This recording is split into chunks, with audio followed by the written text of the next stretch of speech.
আজকে যাব একটু বর্ধমান, সেই জন্য সকাল থেকে একটু তাড়াহুড়োই ছিল। আমাদের যে কাজগুলো ছিল সেগুলো সকালের দিকেই ছিল। মোটামুটি অ্যাপয়েন্টমেন্ট নেওয়া ছিল 10টার মধ্যে।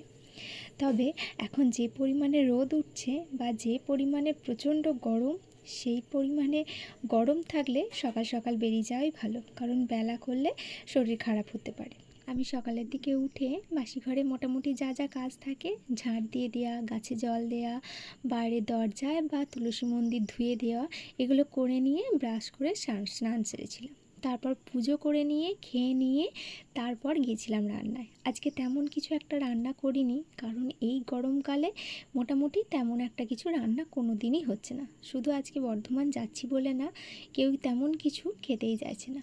করেছিলাম পোস্ত ছড়িয়ে একটু শাক ভাজা, লাউ দিয়ে টমেটো দিয়ে একটুখানি পাতলা করে ডাল, আর হলো বড়ি দিয়ে, বড়ি মানে বেসন বড়ি দিয়ে পোস্তটা আলুটা সিদ্ধ করতে দিয়ে আমি ওর মুড়িটা মেখে দিলাম, ওকে দিয়ে দিলাম, আর আমিও খেয়ে নিয়েছিলাম। সেদ্ধ হতে করতে আমাদের খাওয়াটা হয়ে গিয়েছিলো, তার মধ্যে মধ্যে আমার রান্নাটাও কমপ্লিট হয়ে গেছিলো। তাছাড়াও আমি করেছিলাম ঢেঁড়স আলুর সেদ্ধ আর আমের চাটনি।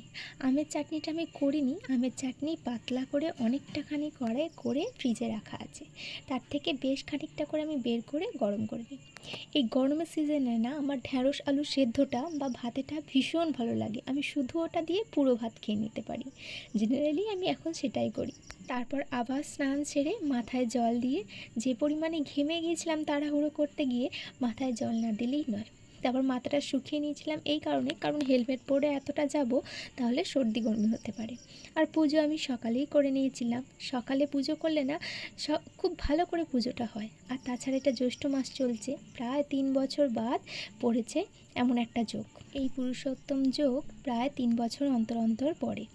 এবছর পড়েছে জ্যৈষ্ঠ মাসে। এই সারা জ্যৈষ্ঠ মাস সবাই খুব সুন্দরভাবে পালন করো। মোটামুটি ঘিয়ের প্রদীপ জ্বালানো, সব দিন না হোক বৃহস্পতিবার দেখে ঘিয়ের প্রদীপ জ্বালানো, তুলসী তলায় প্রদীপ দেওয়া, গীতা পাঠ করা। পুরো গীতা পাঠ করতে না পারলে মোটামুটি আমি যতটুকু জানি 15 যে অধ্যায় আছে সেটা পাঠ করা যেতে পারে। সেটা খুব অল্প পাতার, আমার মনে হয় আমার পড়া হয়ে গেছে মোটামুটি ওই 20 থেকে 25 পাতার মধ্যে ওটা আছে, যেটা একদিনেই পড়া হয়ে যায়। আর খুব সম্ভব হলে 2 দিন, আর সারা মাসে তো 1 পাতা করে পড়লেও মোটামুটিভাবে পড়া হয়ে যায়। কারো যদি একটুও সময় না থাকে, সে নিশ্চিত গীতার ওই অধ্যায়টা পড়ে নিতে পারো।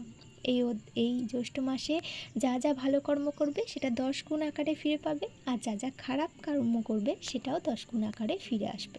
তাই এই জ্যৈষ্ঠ মাস সবাই খুব সুন্দরভাবে পালন করো, যা যেমনভাবে উচিত। শিব ভগবান, বিষ্ণু বা প্রভু নারায়ণের পুজো করো। তারপর আমরা রেডি হয়ে সকাল সকালই বর্ধমান বেরিয়ে যাই। যা কাজ ছিল সেটা মোটামুটি 1-1.5 ঘন্টার মধ্যে কমপ্লিট হয়ে গেছিলো। তারপর আমরা গিয়েছিলাম লেন্স কাটে। আমার হাজব্যান্ড যে সানগ্লাসটা বেশ কিছুদিন আগে কিনেছিল, তারই একটা বাই 1 গেট 1 ফ্রি ছিল, যেটা আমার নেওয়ার কথা ছিল। আমি বলেছিলাম ওখানে গিয়ে দেখে নেব।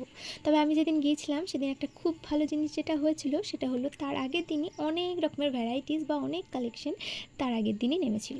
আমার হাজব্যান্ডেরও যে সানগ্লাসটা নিয়েছিল তারও আবার একটা নতুন রিচেঞ্জ করে নিয়েছিল। আমরা দুজনে দুটো সানগ্লাস নিই। আমার হাজব্যান্ড যেটা নিয়েছিল সেটাও ও চেঞ্জ করে নেয়।